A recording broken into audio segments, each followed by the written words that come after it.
সেই পাহাড় থেকে ঘুরে আসার পর থেকেই ভেবে যাচ্ছি গাছগুলোর প্রতি একটু যত্ন নেব, কিন্তু কিছুতেই সময় করে উঠতে পারছি না। আজকে মঙ্গলবার, গাছগুলো ভেবেছিলাম একটু গিয়ে উপরে পরিষ্কার পরিচ্ছন্ন করব গোড়াগুলো, আর তোমার জল টল দেবো, একটু সার দেবো, কিন্তু হয়ে উঠছে না। কত সুন্দর ফুল আসছে দেখো, এই সময় গাছগুলোর যত্ন নিলে গাছগুলো আরও ফুল দেবে, ভালো হবে, কিন্তু পেরে উঠলাম না।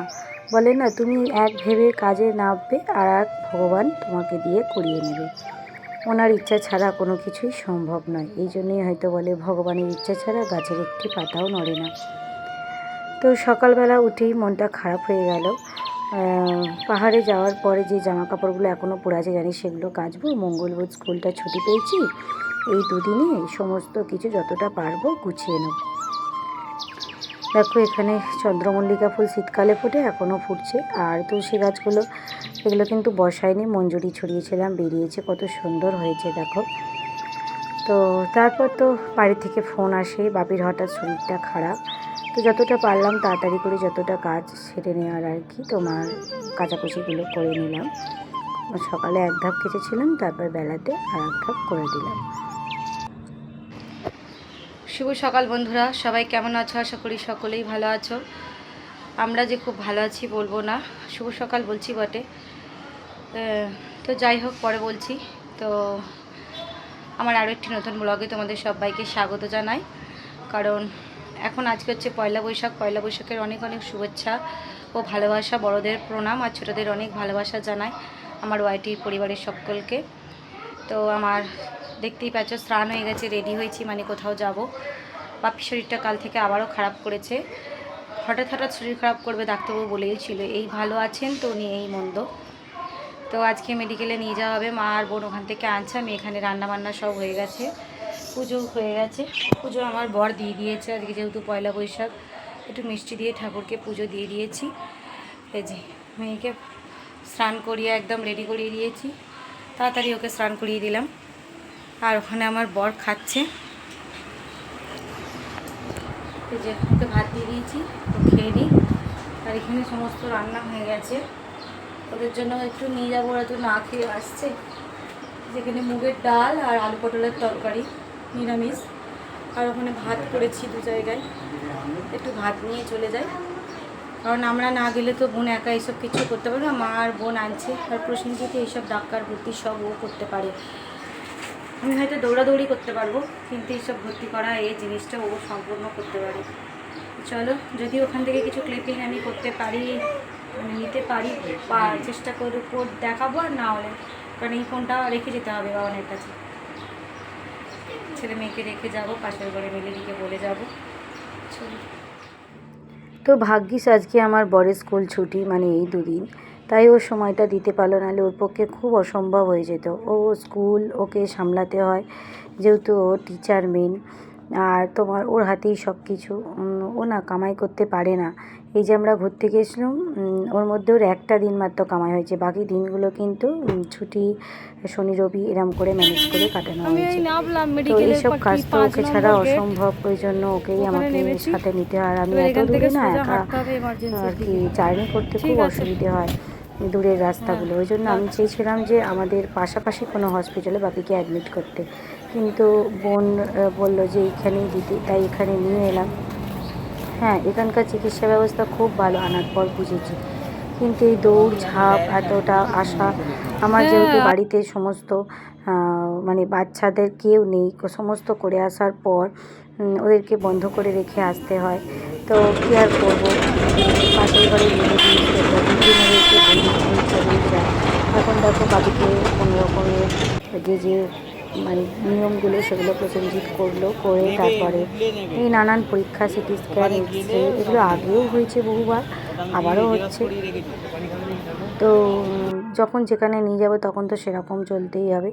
এবার দেখো প্রথম দিন তো কোনো রকমে সবাই মিলে অ্যাডজাস্ট করে করে দিলাম। এই যে দেখো এখানে একটা তোমার ওই রক্ত আর কি টেস্ট হলো, হাড়টা কতটা ব্লকেজ হয়েছে দেখার জন্য, মানে বাকির একটার পর একটা শরীরে ধরেছে, কিডনি ড্যামেজ থেকে বাকির একটার পর একটা শরীরে চলছে। তো সব কিছু করার পর মায়ের ওখানে বাপিকে একটু অবজারভেশনে রেখেছি, এখনও তো অ্যাডমিট হয়নি। তাই মাকে বললাম তোমারও তো কিছু খাওয়া হয়নি, চলে এসো বলে মাকে নিয়ে এলাম। এখানে বসে একটু আমিও খেয়ে নেবো, কারণ খালি পেটে তো আবার হসপিটালে বেশিক্ষণ থাকাও উচিত নয়। আর আমার বর একটুখানি ওখানে বসে আছে। বন্ধুরা, সকাল থেকে রাত হয়ে গেল। এই যে এখন বাপির হাগিস আর এই যে পাউরুটি, সাবান এইসব নিয়েছি। মা আর বোন থাকবে, বাপিকে অ্যাডমিট করানো হয়েছে কিন্তু বেড পাওয়া যায়নি। মা আর বোন থাক ততক্ষণ, এখন অবজারভেশনে আছে। আবার ভোরবেলা উঠে আমরা আসবো, কারণ ছেলে মেয়েগুলো বাড়িতে একা আছে। চলো। তো বাসে করে এবার চলে আসছি, কিন্তু আমাদের এইখানটা তো প্রচুর আর কি জ্যাম হয় এই আজকের দিনটার জন্যই। এখানে একটা দিন মেলা বসে, কিন্তু ওখানে হাঁকছিল 2-3 দিন। তো যাই হোক, তোমার দেখো প্রচুর বড় মেলা, বাসটা এখানে প্রায় বন্ধই হয়ে যায়। আরও যদি ঘন্টাখানেক আগে আসতে পারতাম হয়তো একটুখানি রাস্তাটা থাকতো, ক্লিয়ার থাকতো। তো পয়লা বৈশাখের দিনে তোমার ছেলে মেয়েকে তো আগে নিয়ে এসেছি, তবে এত বড় মেলাটা যে এতটা হয় কখনো এতটা তো আসেনি, জানি না। তাই বাসটা ঢুক করে যার ছেলে মেয়েকে বারবার ফোন করছি, যেহেতু রাত হয়ে যাচ্ছে। তো ওরাও একা আছে, খাবার দাবার করে দিয়ে এসেছি, তাও একটা টেনশান কাজ করে। বাড়িতে যদি কেউ একজন থাকতো, সত্যি কথা বলতে আজকে যদি আমার শ্বশুর শাশুড়ি সুস্থ থাকতো, বেঁচে থাকতো, তাহলে আমার এই টেনশানটা হতো না। কারণ ওনারা এই কোনো মানুষ অসুস্থ হলে যেতে দেবে না এই ব্যাপারটাও ছিল না, আর তোমার ছেলে মেয়েকে দেখে নিত। কিন্তু দেখো, এই যে পুরো সপ্তাহটা, আজকে তোমার শনিবার রাত্রি রয়ে গেছে, তোমাদেরকে আমি ভয়েসটা দিচ্ছি, মানে পুরো সপ্তাহটা আমাদের প্রচুর জার্নি চলেছে। তার মধ্যেও আমি যতটা পেরেছি বাপির সঙ্গে গিয়ে মায়ের কাছে করে দেওয়ার চেষ্টা করেছি। দেখো পরের দিনে কিন্তু সকালবেলা আমরা আবারও উঠে চলে গেছি ওদের জন্য খাবার দাবার নিয়ে, কারণ গেলে আবার এখানেই তো আছে 57-এ, তো এইখানটাতেই থাকে। থেকে আবার তাহলে শুধু 57-এ উঠতে হবে তোকে। বলতে নিয়ে ফিরে পড়ছি, কারণ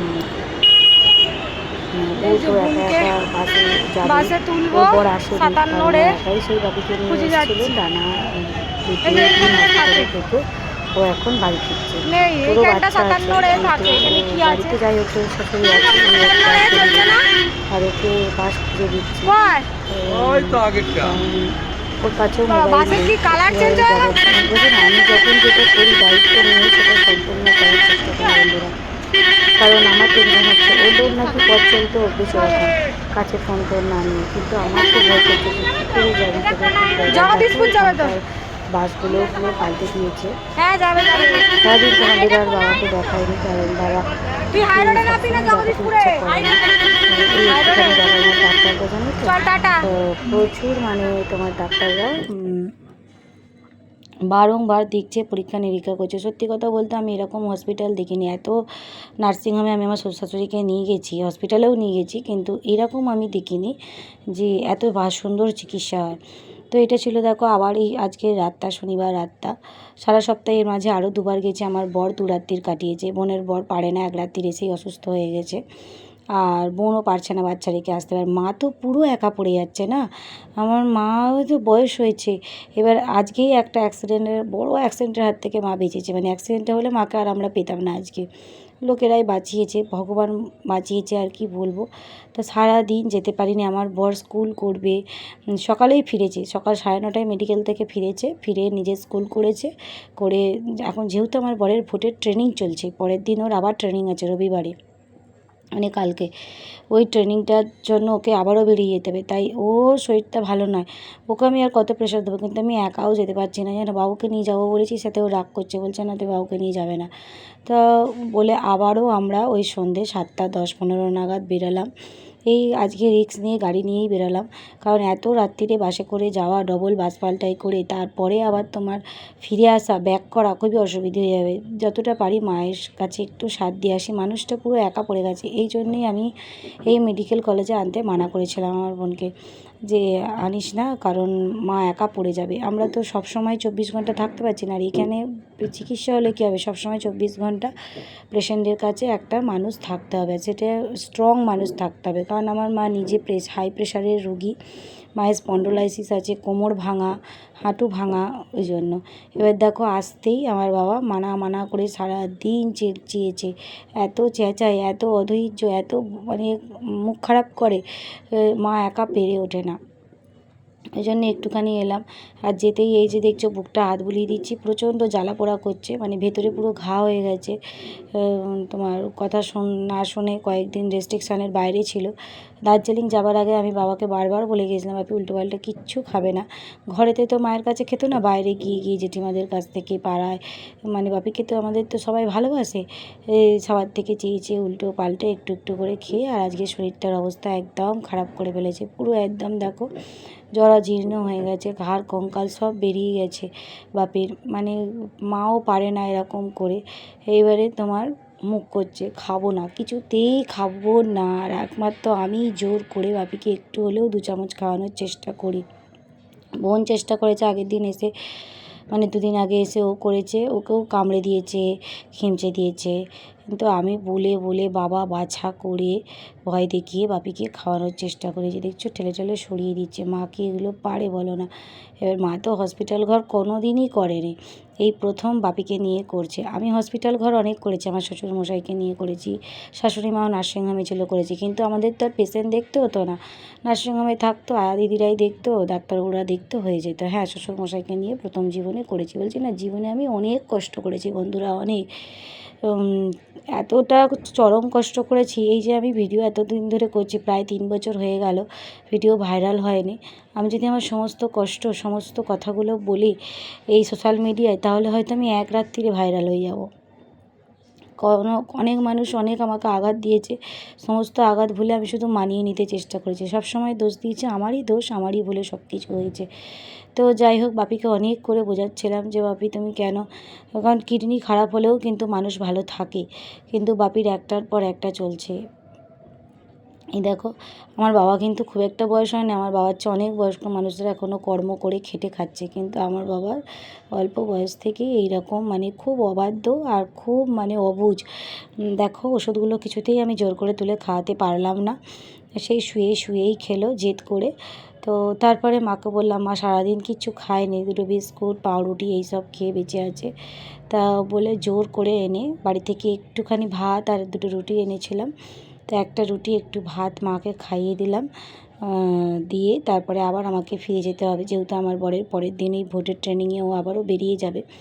তো খাইয়ে দিয়ে মাকে এখানে সব কিছু মানে জল টল তুলিয়ে দিয়ে আবার ওপরে দিয়ে আর কি আসবো, দিয়ে আর এই গেটটা দিয়ে বেরিয়ে যাব। এখান দিয়ে মাকে দেখাচ্ছিলাম যে মা এখানে চারিদিকে অনেকগুলো গেট আছে, তুমি এই কাছাকাছি যে গেটগুলো সেগুলো দিয়ে বেরিয়ে বাইরের আর কি ল্যাবরেটরিতে পরীক্ষা করতে পাঠায়, যে সময়টা সেই সময়টা মা আমাদের পায় না, কারণ 10টা থেকে ধরো 2টোর মধ্যে সমস্ত রকম পরীক্ষা হবে, এবার সেগুলো তো না প্রসেনজিৎ আসতে পারে ওর জন্য, আর প্রতাপ আসতে পারে না, প্রতাপ একদিন এসেই শরীর খারাপে পড়ে গেছে, মানে বোনের বর, এবার বোনও বাচ্চা দুটোকে নিয়ে পারছে না আসতে।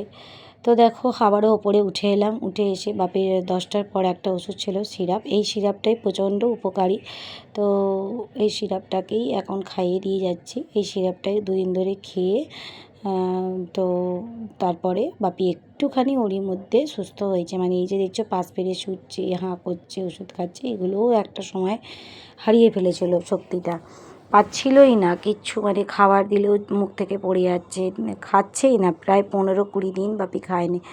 তো যাই হোক করে এলাম, বলছে আমাকে বলছে বাড়ি চলে যাওয়া। দেখো মায়ের বিছানা দেখো, এইখানে মা শুয়ে থাকবে, চলে যাচ্ছে। হ্যাঁ কি অবস্থা, হ্যাঁ আমার বর তাড়া মারছে, খুব সাবধানে যাবে বাবা, চলো।